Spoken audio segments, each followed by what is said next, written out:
The red pirate, Talicada nyseus, a small but striking butterfly found in the Indian subcontinent.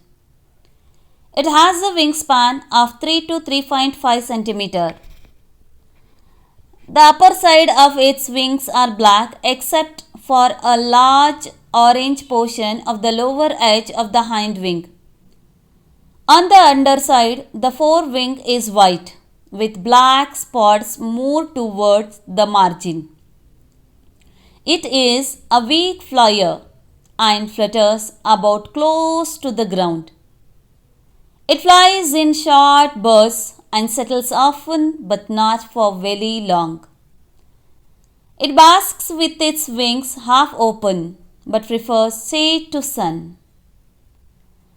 Its fearlessness, weak flight, and distinctive markings all indicate that it is a protected butterfly.